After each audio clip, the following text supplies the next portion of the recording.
제가 투자한 산곡역 바로 위에 건설된 부평 아이파크 오피스텔입니다.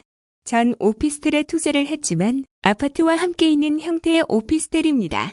아파트와 함께 있는 오피스텔이 경험상 가장 투자하기 좋은 오피스텔이죠. 아파트의 편의시설을 이용 제한이 없다면 함께 공유할 수 있고, 아파트 단지가 크다면 주변에 초등학교가 생길 수도 있고 대형 쇼핑센터가 들어올 가능성도 있죠. 그래서 지역이 발전할 기회가 많아지고 투자 가치는 더 올라가게 되니까요. 부평 아이파크가 지하철역이 바로 발 아래에 있으니 참 입지가 좋죠. 아쉬운 점은 단지가 작다는 것입니다. 현대산업개발이 시공한 256세대 40층 높이의 건물입니다. 1000세대 이상의 단지였다면 산곡동이 랜드마크가 되는 건 불을 보듯 뻔할 텐데요. 그 점은 아쉽지만 그래도 멀리서도 한눈에 들어오고 주변에 이렇다 할 건물이 없어서 다른 초대형 건물이 들어오기 전까지는 랜드마크 역할을 할 것으로 기대됩니다. 많은 상가가 공실로 비어있는 것이 보입니다. 상가가 활성화되어야 입주민들이 편리하게 이용을 할 수 있을 텐데요. 분양자들이 입주를 마칠 시기쯤 되면 상가도 덩달아 활성화되겠지요. 이 영상은 2020년 작년이죠. 11월 달에 찍었습니다.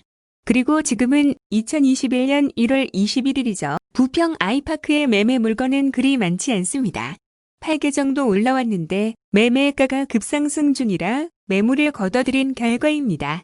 지금 부평 아이파크는 수직 상승 중이기 때문입니다. 지금은 그렇지만 불과 2달 전까지만 해도 입주장을 바로 앞두고도 프리미엄이 무피인 매물이 엄청났고 200에서 300 정도의 프리미엄이라고 할 수 없는 초저가 매물이 허다했습니다. 매매도 띄엄띄엄 이루어졌었는데 전 2021년 7월경에 로얄동이라 할 수 있는 49타입 투룸 102동 37층을 피 1,400을 주고 구입했습니다. 로얄동이라 하지만 다른 물건에 비해서는 아주 비싼 금액이었습니다.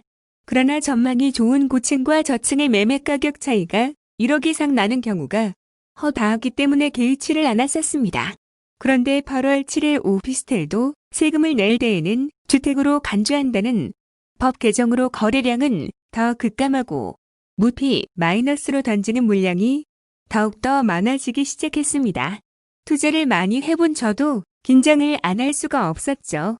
그러나 상업지에 지어진 건물인데도 분양가가 저렴한 편이었고 중도금 이자도 건설사가 대납하는 무이자였기 때문에 큰 부담은 느끼지 않았고 이런 추세로 시세가 바닥으로 간다면 시간을 길게 잡고 전세 2년 정도 돌리고 매도하면 지금보다는 낫겠지 하고 생각했습니다.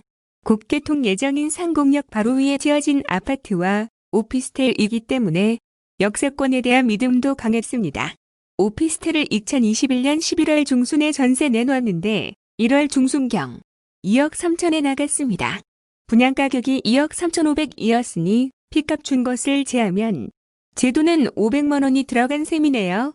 매매가는 입주장이 끝나고 한 달이 지나도 여전히 거래도 한산하고 등기를 치지 않고 분양권 상태로 털어버리려는 매물만 급매로 나오고 그 영향으로 시세는 바닥을 치고 이런 현상은 2021년 작년이죠. 12월 말경까지 지속되다가 매매가가 서서히 움직이기 시작하였습니다. 산곡역 개통을 코앞에 두고 눈에 보이는 상승을 하기 시작했습니다. 그렇게 지지부진하던 것이 순식간에 반전되어 1월 18일 기준 49타입이 2억 9천만 원으로 분양가 대비 5천만 원 이상 올랐고 56타입은 분양가 1억 6천 정도에 현재 매매가 3억 3천만 원 정도 나가니 7천만 원 정도의 프리미엄이 생성돼 거래 중입니다. 실거래가는 아니고 호가이지만 그동안 무피 물량이 쏟아졌던 것과 비교한다면 엄청난 상승으로 볼 수 있죠. 이런 상승이 거의 한 달 안에 이루어진 거죠. 극적인 시나리오 한 장면을 보는 것 같지 않나요? 그런데 더 놀랄 일은 오늘 확인해 보니 제가 투자한 49타입이 3억 3천만 원의 매물이 올라와 있네요. 호가이지만 최단 시간에 급상승입니다.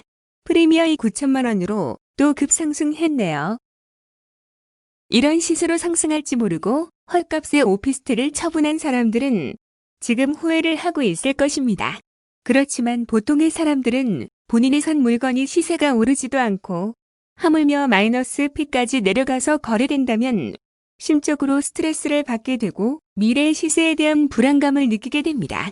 그러면서 이것을 참지 못하고 싸구리로 분양권을 내놓는 경우가 허다합니다.